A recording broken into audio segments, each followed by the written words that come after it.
देखो, यह जो हम सीरीज चला रहे हैं श्रृंखला, इसमें जो आपका चैप्टर है क्लास 10 की साइंस का चैप्टर नंबर 2, उसकी सेकंड वीडियो है। इससे पहले हम फर्स्ट वीडियो बना चुके हैं, उसमें हमने अम्ल और क्षारक इनके विशेषताएं या गुण जाने थे। अब इससे नेक्स्ट पार्ट में देखिए, हम अम्ल एवं क्षारकों के रासायनिक गुणधर्म जानेंगे। ये इसकी सेकंड वीडियो है।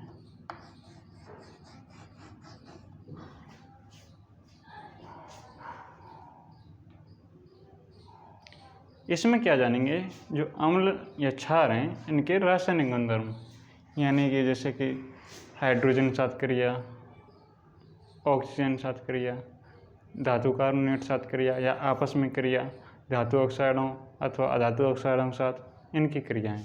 तो देखिए,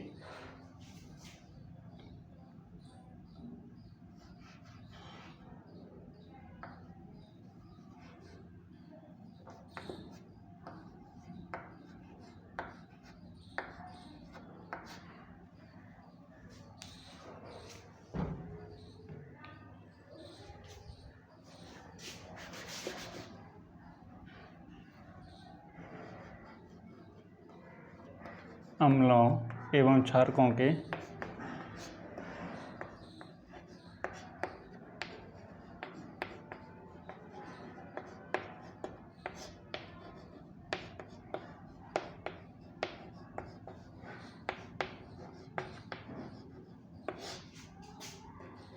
रासायनिक गुणधर्म।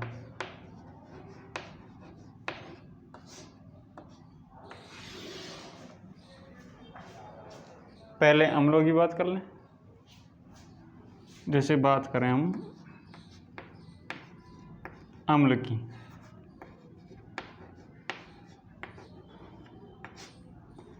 अम्ल की रासायनिक गुणधर्म का मतलब है ये किसी के साथ क्रिया करके क्या दर्शाते हैं, क्या बनाते हैं।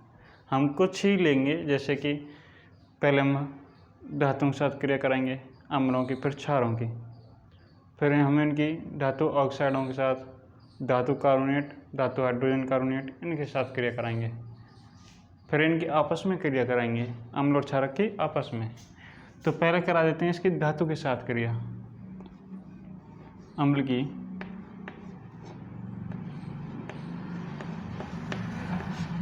धातुओं के साथ अवक्रिया।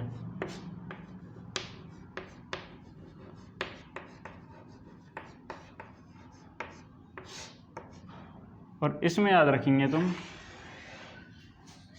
कि अम्ल जो हैं धातुओं के साथ क्रिया करके लवण और हाइड्रोजन गैस बनाते हैं या मुक्त करते हैं। क्या याद रखेंगे, अम्ल धातुओं के साथ क्रिया करके लवण और हाइड्रोजन गैस बनाते हैं।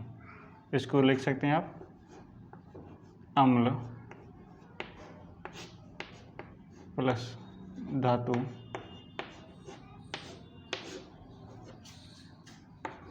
ये बनाएगा लवण और हाइड्रोजन गैस।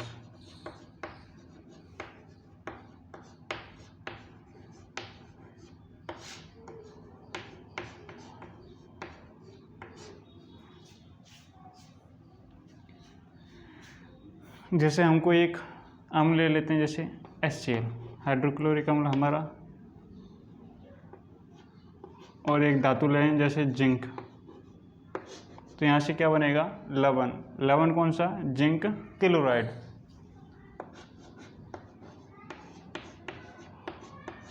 Plus hydrogen.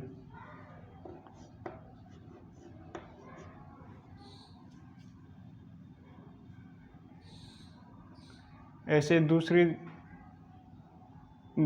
धातु या इसी धातु के साथ किसी दूसरे अम्ल का या इसी अम्ल का किसी दूसरी धातु के साथ क्रिया कराएं। जैसे देखो, एक और अम्ल लिया हमने H2SO4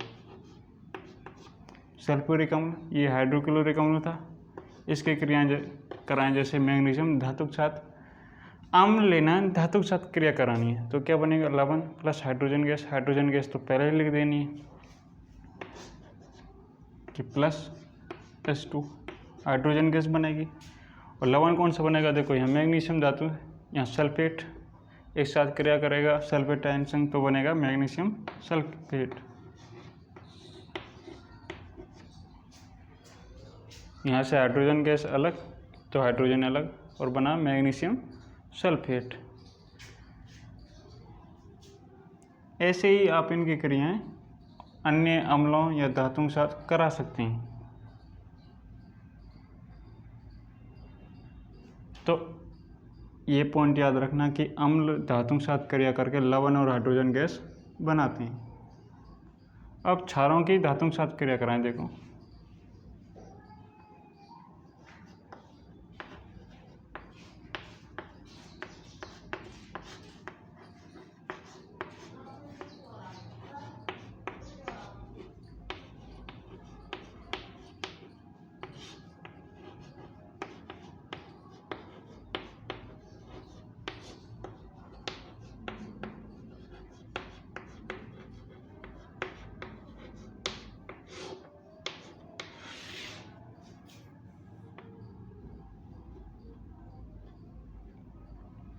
क्षारों की धातुओं के साथ अपक्रिया या धातुओं के साथ क्षारों की अपक्रिया कराते हैं तो क्या होता है? वही बनता है लवण और हाइड्रोजन गैस, चाहे अम्ल करें चाहे धातु करें।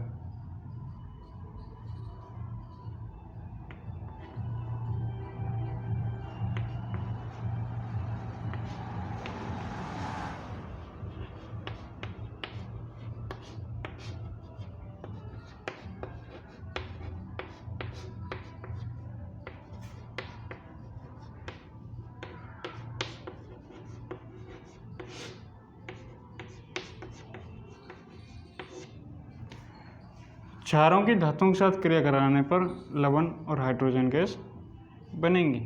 तो देखें क्षार जैसे सोडियम हाइड्रोक्साइड, एक धातु जैसे जिंक, यहाँ से जो लवण बनेगा वो बनेगा सोडियम जिंकेट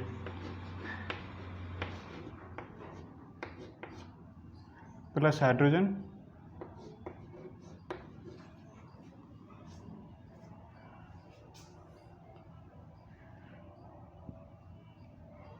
ये क्या है? क्षार NaOH सोडियम हाइड्रोक्साइड। ये धातु क्या बना? लवण। इसका नाम है सोडियम जिंकेट।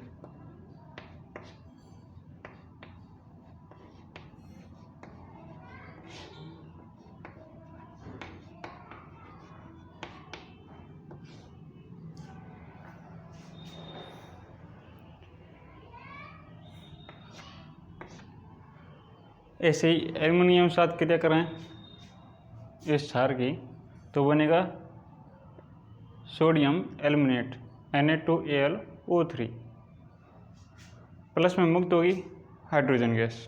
इसको याद रखें।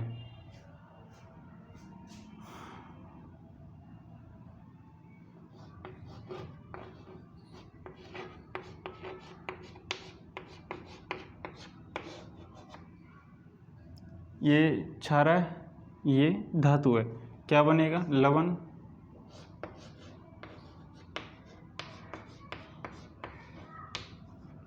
ये लवण बना है सोडियम एल्युमिनेट और प्लस में हाइड्रोजन गैस। इसको भी आप लिख सकते हैं सोडियम एल्युमिनेट। तो अभी तक हमने पढ़ा है कि अम्ल धातुओं के साथ क्रिया करके लवण और हाइड्रोजन गैस बनाती हैं। एक अम्ल लिया हमने हाइड्रोक्लोरिक अम्ल, ये धातु है तो क्या बना है? Zinc chloride. ये सल्फ्यूरिक अम्ल है, मैग्नीशियम धातु ली तो मैग्नीशियम सल्फेट। ये दोनों क्या हैं? लवण। और ये भी क्या है? लवण। चाहे अम्लों चाहे क्षार हों, दोनों ही धातुओं के साथ क्रिया करके क्या बनाती हैं? लवण और हाइड्रोजन गैस। अब देखिए इसे,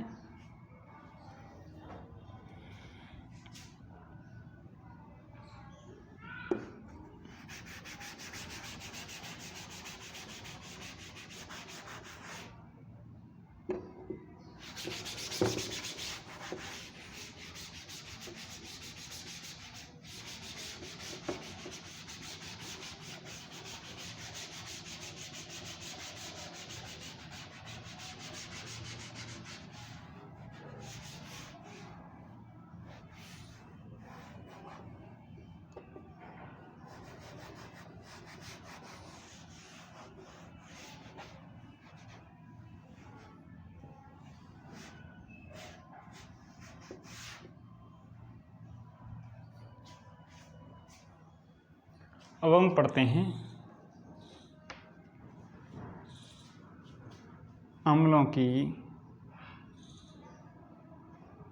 धातु कार्बोनेट, धातु हाइड्रोजन कार्बोनेट इन साथ क्रिया। तो देखिए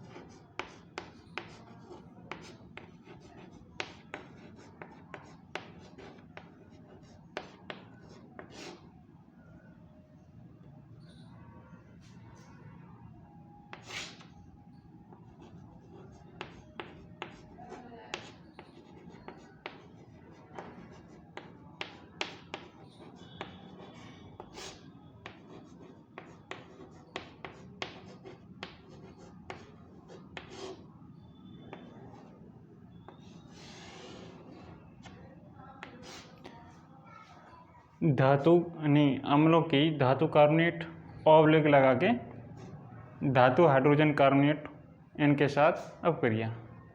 ये पूरा एक लाइन में लिखा होना चाहिए। जैसे पहले हम जान लेते हैं तो बनता क्या है। जो अम्ल हैं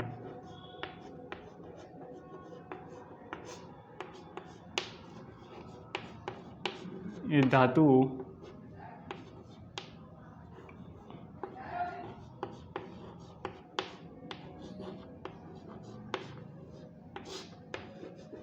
कार्बोनेट के साथ क्रिया करके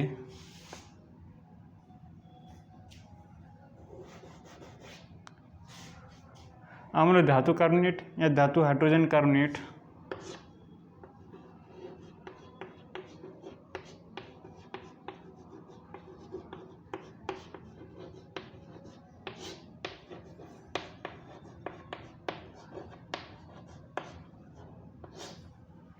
इनके साथ क्रिया करके क्या बनाएंगे,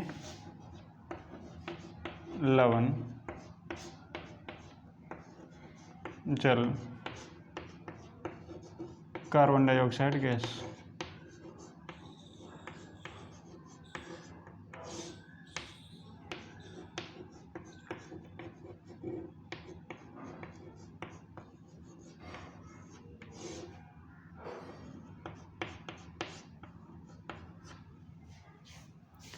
इसको याद रखना है कि अम्ल धातु कार्बोनेट हो, धातु हाइड्रोजन कार्बोनेट हो, उनके साथ क्रिया करके लवण, जल और कार्बन डाइऑक्साइड गैस बनाते हैं। जैसे एक अम्ल लेते हैं हम HCl। धातु कार्बोनेट की बात करें जैसे कैल्शियम कार्बोनेट, यहाँ से क्या बनेगा,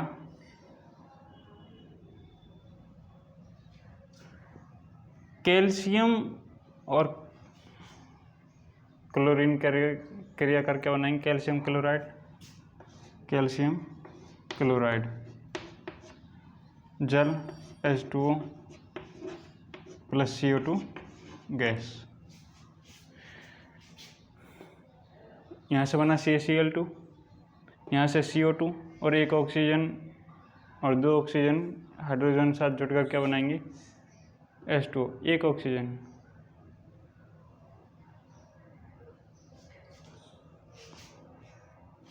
देखो देखने वाली बात यह है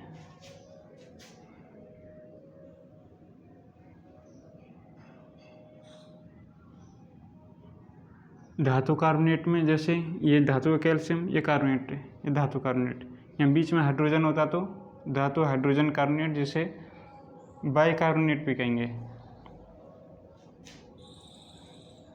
जैसे HCl की बात करें Na2CO3, ये क्या है, सोडियम कार्बोनेट। सोडियम क्या धातु, तो धातु कार्बोनेट करके क्या बनाएगा क्रिया, यहाँ से बनेगा NaCl जो कि लवण है, यहाँ से जल और कार्बन डाइऑक्साइड गैस। ये जो है दोनों धातु कार्बोनेट, धातु हाइड्रोजन कार्बोनेट लें तो इसमें हाइड्रोजन आ जाएगा,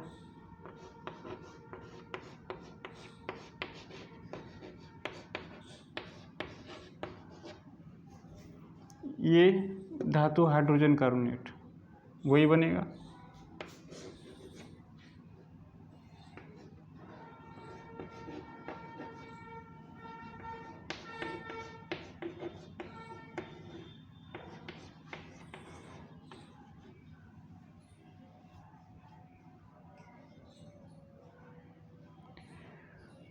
चाहे धातु कार्बोनेट हो चाहे धातु हाइड्रोजन कार्बोनेट, दोनों साथ क्रिया करके अम्ल, लवण, जल और कार्बन डाइऑक्साइड गैस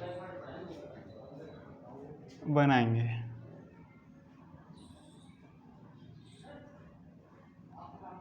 जैसे देखिए, ये धातु कार्बोनेट हाइड्रोक्लोरिक अम्ल एक साथ क्रिया करके क्या बना रहा है, कैल्शियम क्लोराइड प्लस जल प्लस कार्बन डाइऑक्साइड गैस। ये सोडियम कार्बोनेट के साथ अम्ल करके, अम्ल जो है HCl, ये क्रिया करके क्या बना रहा है, सोडियम क्लोराइड, जल और कार्बन डाइऑक्साइड गैस। अब लिया हमने धातु हाइड्रोजन कार्बोनेट HCO3, तो इसे हम बोल सकते हैं सोडियम हाइड्रोजन कार्बोनेट या सोडियम बाई कार्बोनेट। जब हाइड्रोजन कार्बोनेट हो तो उसको बाई कार्बोनेट भी बोल देते हैं। देखो, सोडियम बाई कार्बोनेट।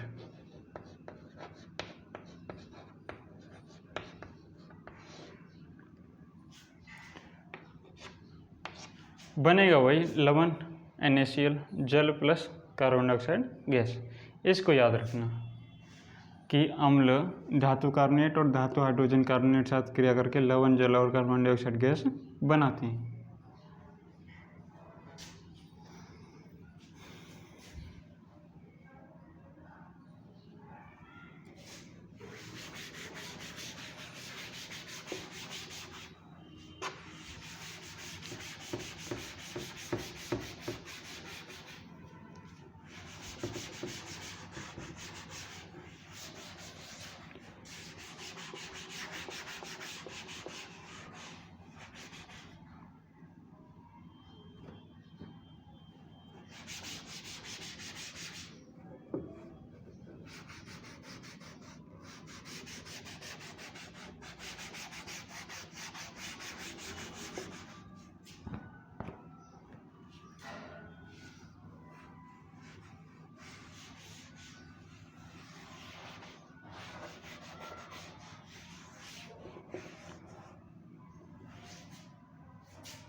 अब देख लेते हैं हम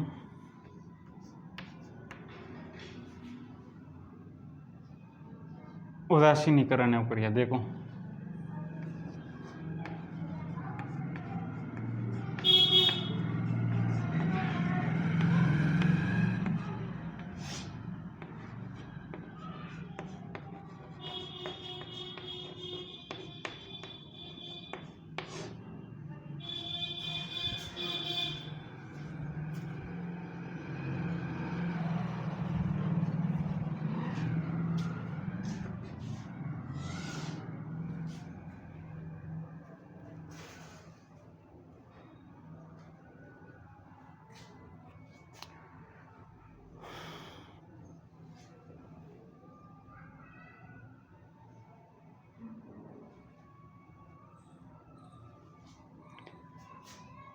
अब जो हम क्रिया पढ़ने वाले हैं इसमें अम्ल की क्षारक के साथ क्रिया कराएंगे, यानी जो क्षारक हैं और अम्ल हैं उनको आपस में अपक्रिया होने देंगे उनके मध्य, और क्या बनेगा, तब भी बनेगा लवण और जल।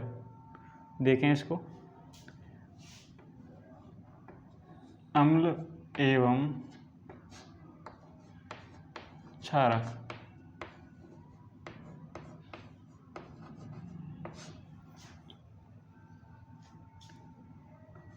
परस्पर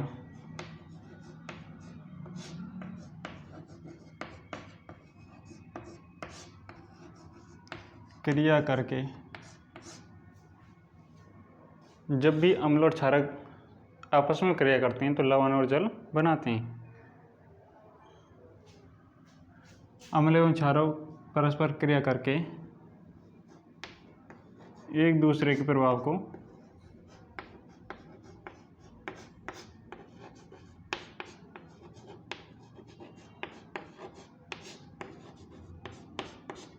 समाप्त कर देते हैं।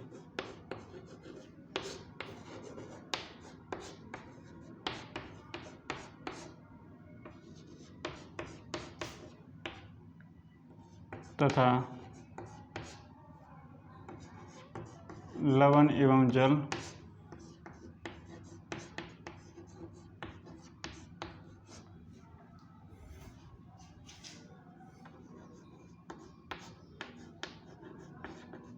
का निर्माण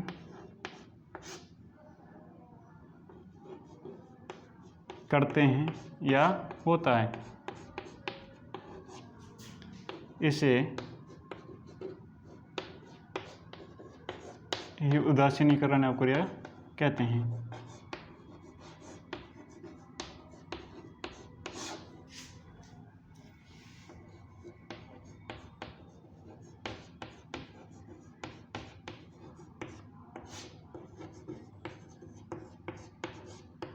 यह अवक्रिया कहलाती है। अम्ल और क्षारक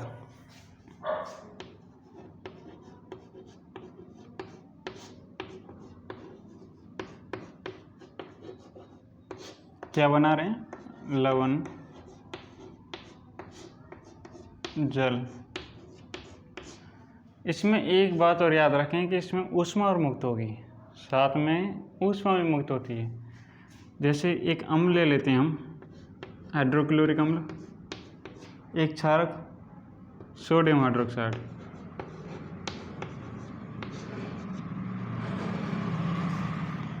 यहाँ से क्या बनेगा? लवण, सोडियम क्लोराइड, साथ में जल, जल यानी H2O।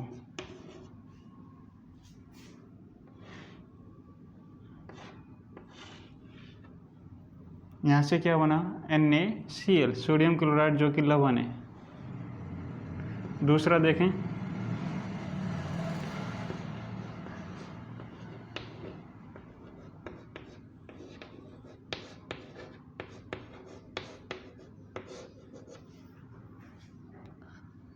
सल्फ्यूरिक अम्ल, ये क्षारक कैल्शियम हाइड्रोक्साइड, यहाँ से कैल्शियम सल्फेट, लवण,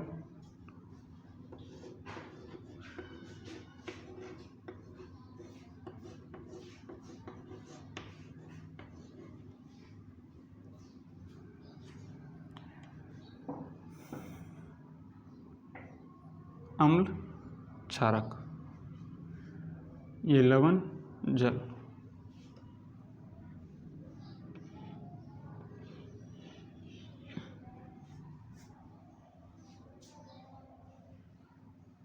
कैल्शियम हाइड्रोक्साइड जो क्षारक हैं, ये सल्फ्यूरिक अम्ल, इसके साथ क्रिया करके लवण कैल्शियम सल्फेट का निर्माण करता है, साथ में जल।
ये तुम्हें करना है।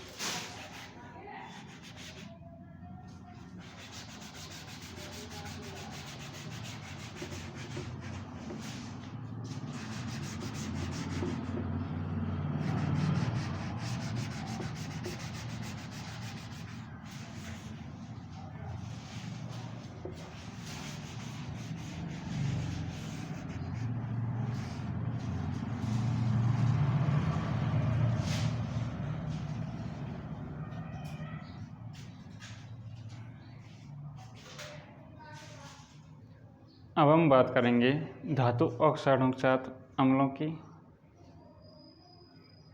अधातु ऑक्साइडों के साथ क्षारों की अपक्रिया।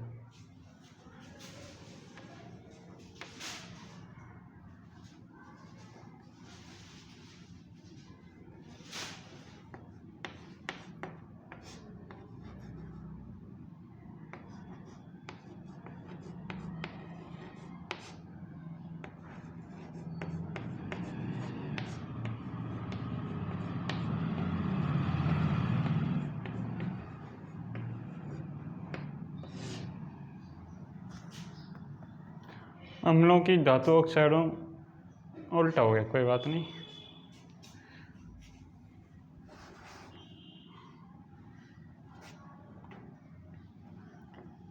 अम्लों की धातु ऑक्साइडों के साथ अपक्रिया।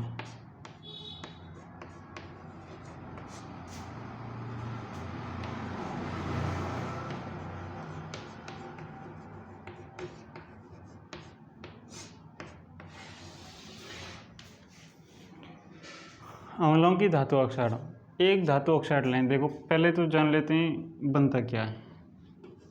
अम्ल जो हैं ये धातु ऑक्साइडों के साथ क्रिया करके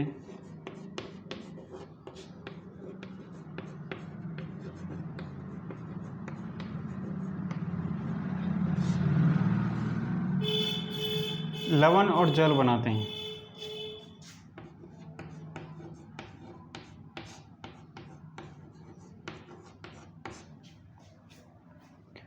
अम्ल धातु ऑक्साइडों के साथ क्रिया करके लवण और जल बनाते हैं, इतना तो याद रखें। अम्ल, ये हमारा अम्ल हमेशा रहेगा ही। धातु ऑक्साइड की बात करें, जैसे ये धातु है कॉपर, ऑक्साइड ऑक्सीजन साथ क्रिया, कॉपर ऑक्साइड क्या बनेगा, लवण जल।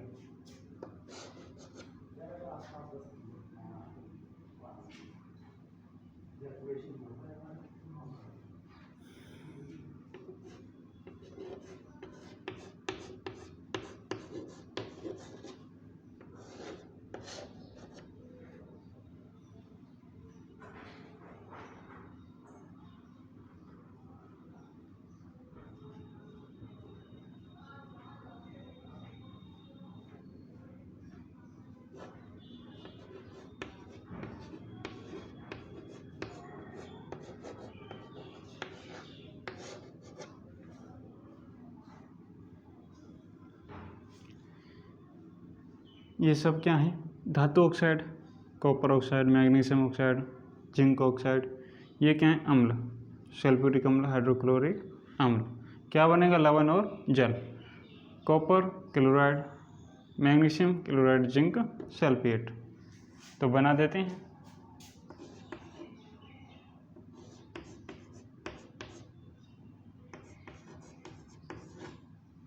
यहाँ से मैग्नीशियम क्लोराइड,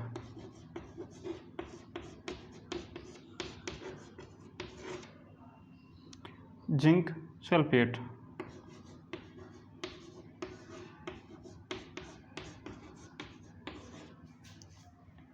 याद क्या रखना है, जो अम्ल हैं ये धातु ऑक्साइडों के साथ क्रिया करके लवण और जल बनाते हैं। यहाँ से एक बात अगर तुम गौर कर पा रहे हो तो देखो,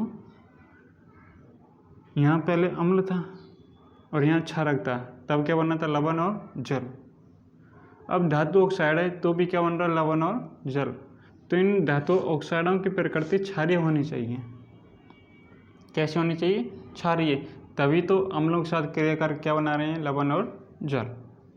तो यहाँ से एक पॉइंट याद रखेंगे कि धातु ऑक्साइडों की प्रकृति क्षारीय होती है। यहाँ याद रखेंगे धात्विक ऑक्साइडों की प्रकृति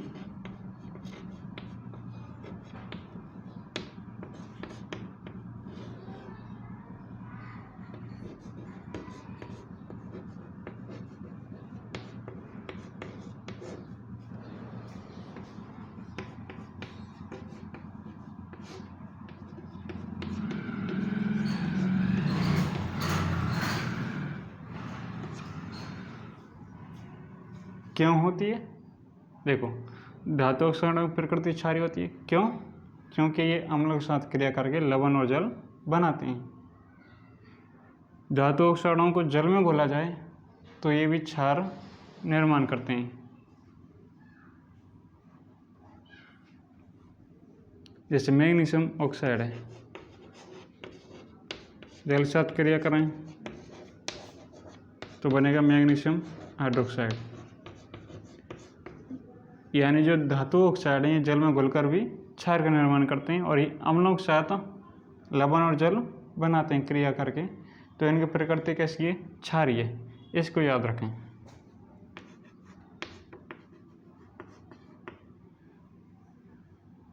ये बड़ा ही इम्पोर्टेंट है।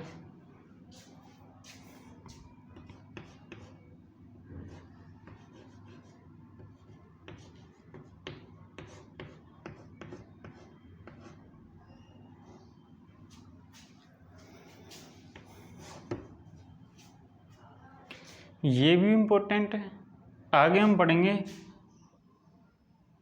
क्षारों की अधातु ऑक्साइडों के साथ क्रिया, तो वो भी बनाएंगे लवण और जल। तो हम पढ़ेंगे अधातु ऑक्साइडों की प्रकृति अम्लीय होती है। ये मैंने इसलिए लिखा है कि इसे तुम याद रखो। ये इम्पोर्टेंट है, चाहे तुम्हारी 10वीं परीक्षा में आए चाहे ना आए, लेकिन ये तुम्हें याद रखना है हमेशा हमेशा के लिए। एक ऐसी कॉपी में लिख लें जो ज़िंदगी भर रहेगी, या किसी कैलेंडर में लिख लें, या फिर कहीं ऐसी जगह पर लिख लें इन दोनों को। इसके बाद लिखेंगे अधातु ऑक्साइडों की प्रकृति अम्लीय होती है और धातु ऑक्साइडों की प्रकृति क्षारीय होती है। दोनों याद रखने हैं। यहाँ तुम देख सकते हो इसकी भी जल के साथ क्रिया कराएं तो के ऊपर हाइड्रोक्साइड या कॉपर हाइड्रोक्साइड बनेगा। ये बनेगा जिंक हाइड्रोक्साइड, ऐसे ही सोडियम हाइड्रोक्साइड। तो धातु ऑक्साइडों की प्रकृति क्षारीय होती है, इसको याद रखें। यहाँ से तो ये याद रखना है कि अम्ल धातु ऑक्साइडों के साथ क्रिया करके या धातु ऑक्साइड अम्ल के साथ क्रिया करके लवण और जल बनाते हैं।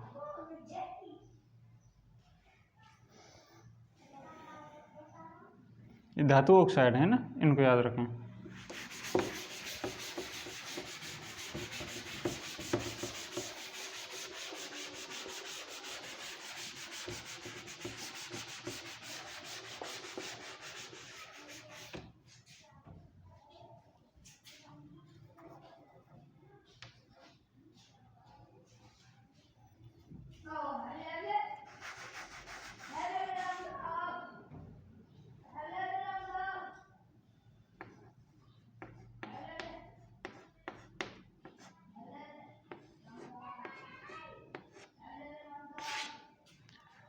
अगली हम अपक्रिया जो पढ़ रहे हैं, क्षारों के साथ अधातु ऑक्साइडों की अपक्रिया। ये भी क्या बनेंगे? लवण और जल। देखो ये क्षार है, ये अधातु ऑक्साइड है।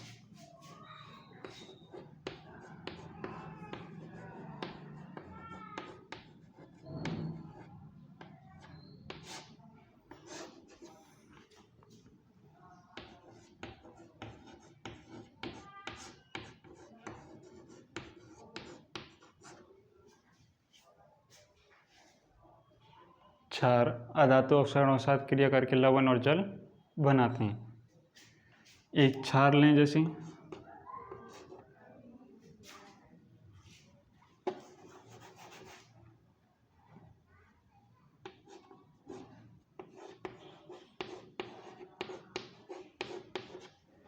Calcium hydroxide. एक अधातु लें कार्बन, इसका ऑक्साइड कार्बन डाइऑक्साइड गैस। ये अधातु ऑक्साइड है, ये क्षार है, बनेगा क्या? लवण। तो यहाँ से देखो कैल्शियम कार्बोनेट बनेगा, साथ में जल।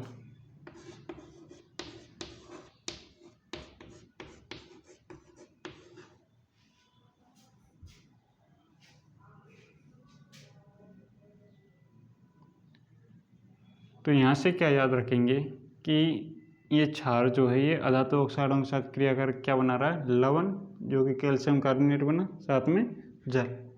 यहाँ से ये याद रखेंगे कि क्षारक अम्लों के साथ क्रिया करके लवण और जल बनाते हैं, तो अधातु ऑक्साइडों के साथ भी क्रिया करके क्या बना रहे हैं, लवण और जल। तो इसकी प्रकृति जो कि अधातु ऑक्साइड है, इसकी प्रकृति कैसी होनी चाहिए, अम्लीय। तो इसको भी लिख सकते हैं, अधातु ऑक्साइडों की प्रकृति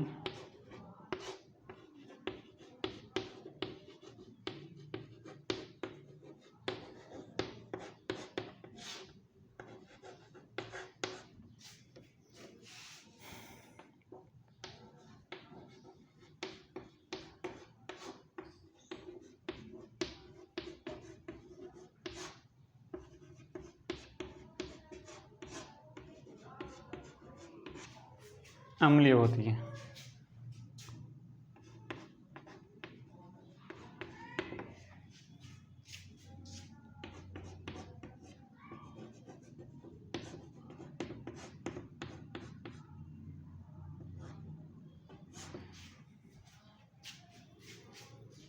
इसको भी याद रखेंगे। याद रखना, क्षार अधातु ऑक्साइडों के साथ क्रिया करके लवण और जल बनाते हैं। ये क्षार, ये अधातु ऑक्साइड। अधातु ऑक्साइडों की प्रकृति अम्लीय होती है और धातु ऑक्साइडों की प्रकृति क्षारीय होती है। ये देख लिया, इसको देख लें।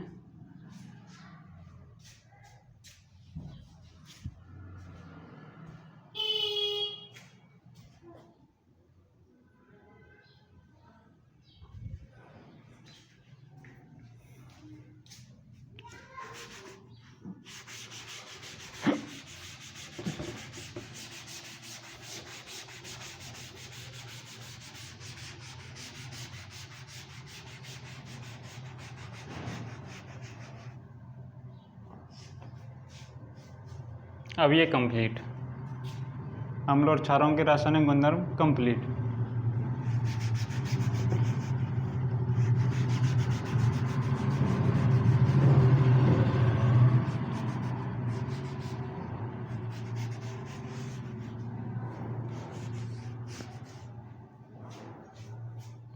ये तुम्हारे लिए ही कंप्लीट है, इनके बाद तो बहुत हैं फिर भी ये। अब क्या करना है, हमें कुछ नहीं करना। अभी तक जो हमने पढ़ा वो एक बार सुन लें आप। अभी तक हमने पढ़ा शुरू से अम्ल और क्षारक के बारे में,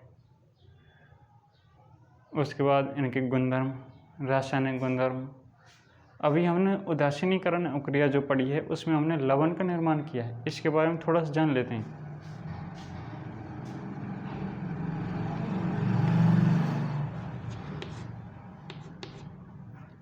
अम्ल और क्षारक,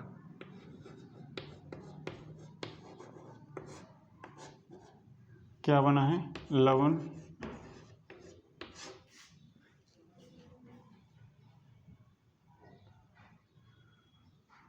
इनकी क्रिया कहलाई उदासीनीकरण।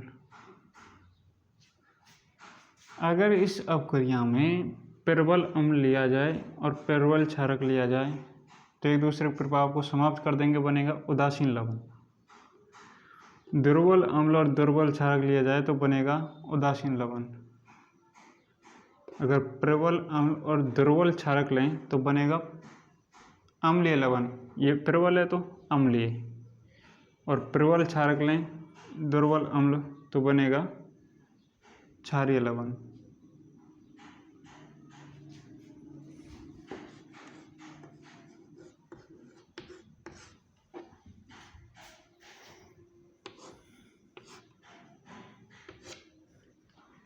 यहाँ प्रबल लें, यहाँ भी प्रबल, तो यहाँ भी क्या बनेगा, उदासीन लवण। यहाँ दुर्बल लें, यहाँ भी कैसे लें, दुर्बल क्षारक, तो बनेगा उदासीन लवण। यहाँ लें प्रबल और यहाँ लें दुर्बल, तो अम्ल का प्रभाव ज़्यादा है तो बनेगा अम्लीय लवण, अम्लीय। यहाँ लें दुर्बल अम्ल और यहाँ लें प्रबल क्षारक, तो बनेगा क्षारीय लवण। क्यों, इसमें ये प्रबल है तो इसका प्रभाव ज़्यादा होगा, इतना सा। तो लवण का निर्माण कहाँ होता है, उदासीनीकरण अक्रिया में अम्ल और क्षार परस्पर क्रिया करके लवण का निर्माण करते हैं। यह लवण अम्लीय क्षारीय एवं उदासीन प्रकृति का हो सकता है।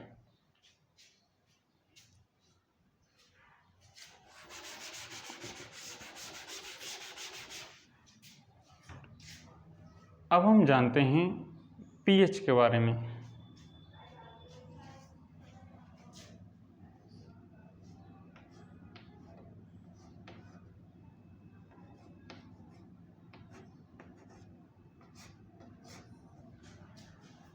पीएच क्या होता है, इसके बाद इसके अगली वीडियो में इसके उपयोगों की, इसके दैनिक जीवन में उदाहरणों की बात करेंगे। अभी हम इसके बारे में थोड़ी सी जानकारी ले लेते हैं। पीएच क्या होता है, ये किसी भी विलयन में या पदार्थ में हाइड्रोजन आयन की सांद्रता को ज्ञात करने के काम आता है, जिससे पता चलता है कि इसमें जो विलयन है इसमें हाइड्रोजन आयन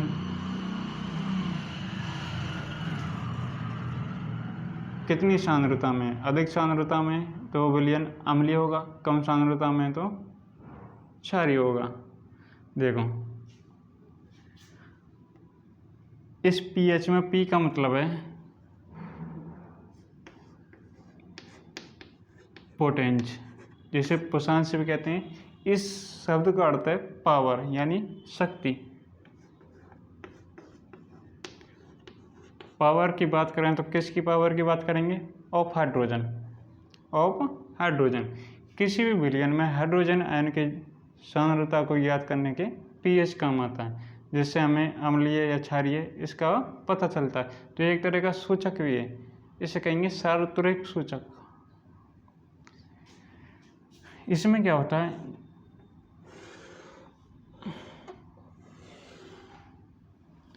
ये रंगों के द्वारा, विभिन्न रंगों के द्वारा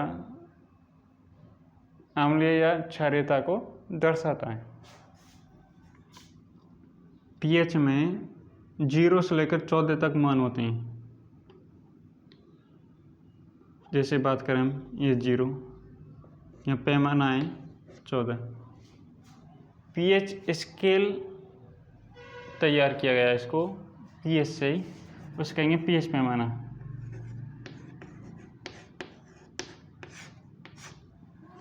ये पीएच स्केल है, पीएच पैमाने की बात करें, इसमें 0 से लेकर 14 तक मान होते हैं। 7 वाला जो मान है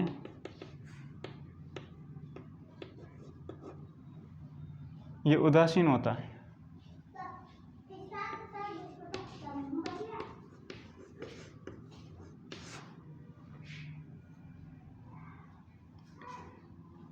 यहाँ से इधर जाएं तो क्षारीयता बढ़ती है, अगर इधर से इधर जाएं तो अम्लीयता बढ़ती है।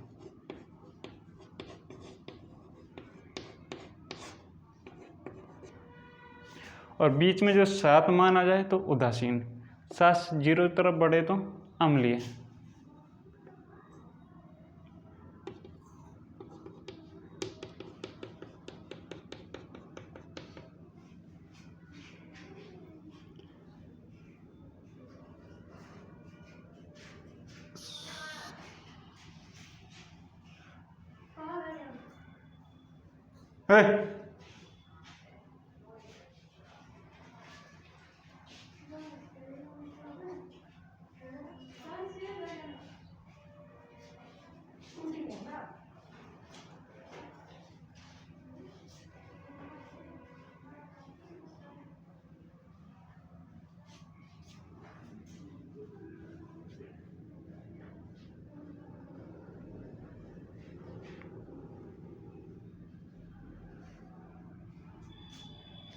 ये पीएच जो स्केल है या पैमाना है, इसमें 0 से लेकर 14 तक मान होते हैं। 14 की तरफ बढ़ेंगे तो क्षारीय प्रकृति, 0 की तरफ बढ़ेंगे तो अम्लीय। 7 उदासीन है, ना तो अम्लीय ना ही क्षारीय। इतना सही मतलब है इसका।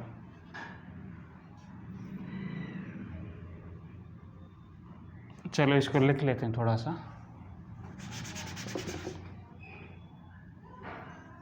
पीएच पैमाना या पीएच लिखकर उसके आगे लिखना है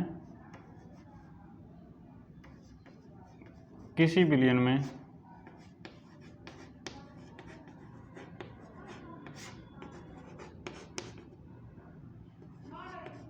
हाइड्रोजन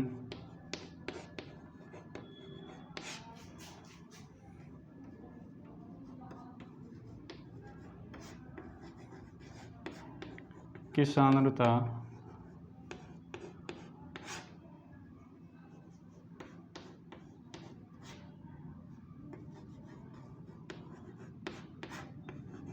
याद करने के लिए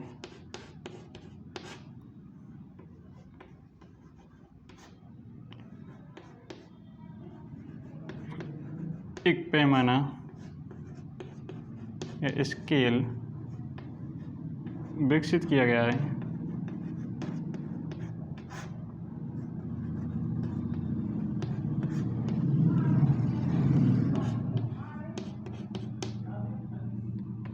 जिसे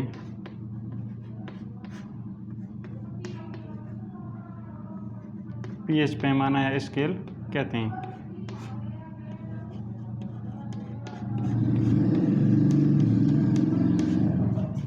इसमें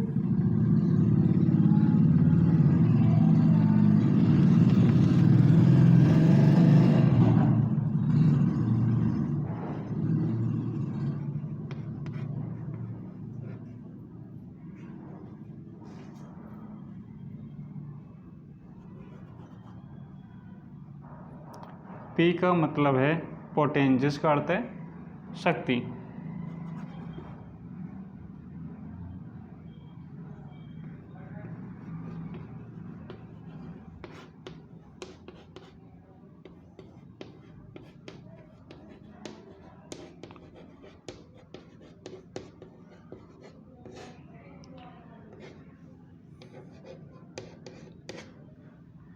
इसमें P सूचक है पोटेंशियल का, जिसे पुषांश कहते हैं, जिसका अर्थ है शक्ति।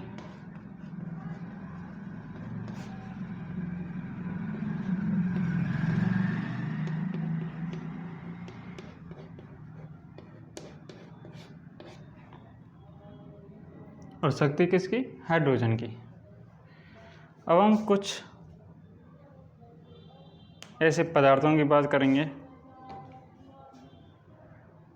जैसे रक्त की, दूध की, आंसुओं की, लार की, कि इनकी पीएच कितनी होती है। बात करें जैसे जठर रस की,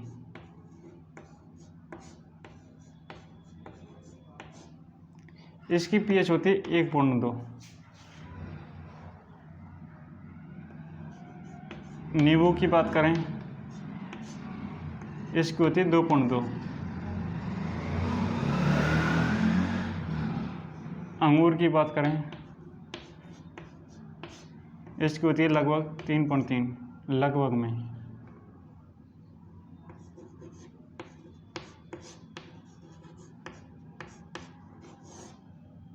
ये सब की क्या है? लगभग। रक्त की करें,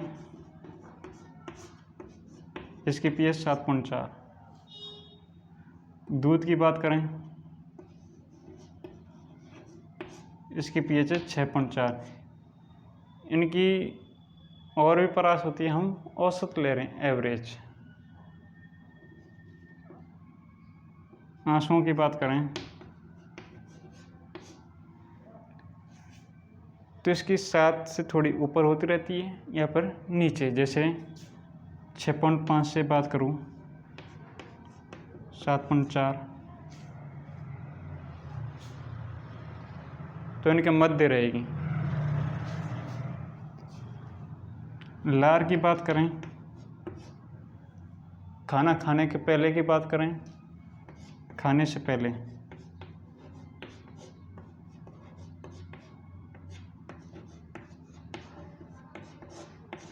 बाद में बदल जाएगी खाना खाने के बाद।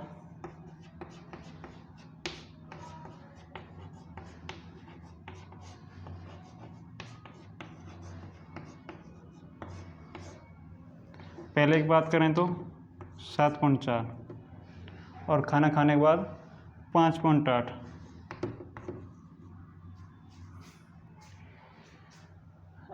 अभी तो उदासीन जल या अशुद्ध जल की बात करें, इसको याद रखें। अशुद्ध जो जल है, शुद्ध जल, उसकी पीएच होती है 7। शुद्ध जल की पीएच कितनी होती है? 7। या उदासीन जल की, इसको याद रखें।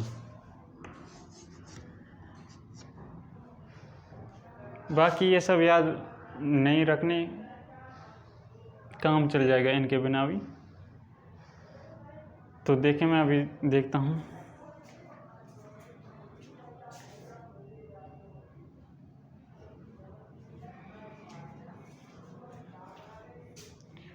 तो इसमें तुम्हें क्या देखना है कि इनकी पीएच 7 से कम है, तो ये क्या है? अम्लीय प्रकृति के। जठर रस, पेट में जो निकलता है आमाशय में, गैस्ट्रिक जूस जिसे कहते हैं, ये अंगूर नींबू खट्टे होते हैं, अम्लीय प्रकृति के। रक्त 7.4 इसकी पीएच। दूध इसकी बदलती रहती है, 7 से ऊपर नहीं जाती, हालांकि ये अम्लीय होता है। दूध की जितनी होती है 6.4।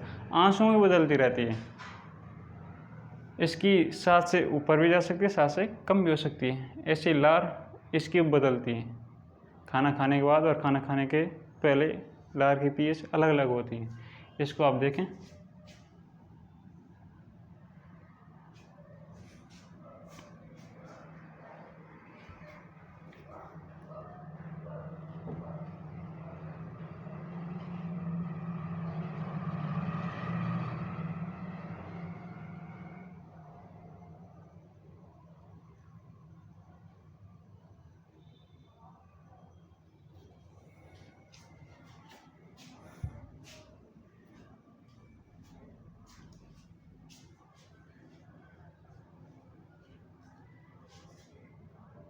तो अब हम इस वीडियो को यहीं विराम देते हैं।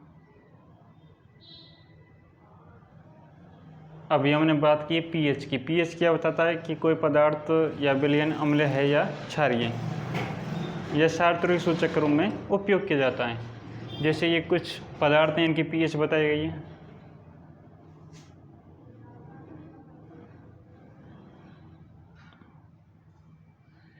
इसमें देखो, मिल्क ऑफ मैग्नीशिया रह गया, जिसे हम दूधिया मैग्नीशियम कहते हैं, मैग्नीशियम हाइड्रोक्साइड, उसकी पीएच 10 होती है। ऐसे यहाँ पर हमने सोडियम हाइड्रोक्साइड, उसकी पीएच 14।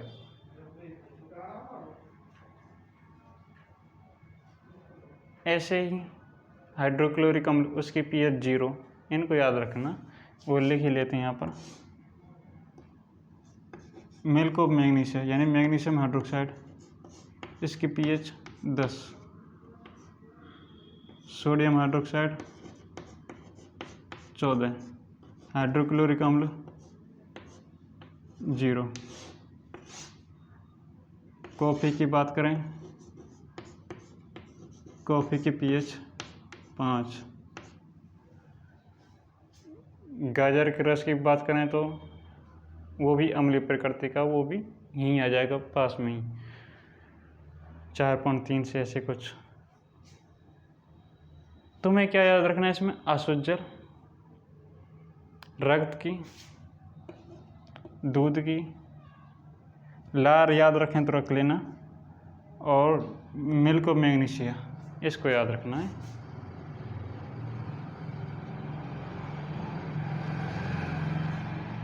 तो आज तो हमने केवल अम्ल और क्षारक, इनके रासायनिक गुणधर्म जाने, उदासीनीकरण अभिक्रिया जानी, और पीएच के बारे में थोड़ा सा जाना। इसके बाद हम दैनिक जीवन में पीएच के उपयोग, इनकी चर्चा इससे अगली क्लास में करेंगे या वीडियो में करेंगे। तो इनको देखें और मिलते हैं नेक्स्ट वीडियो में।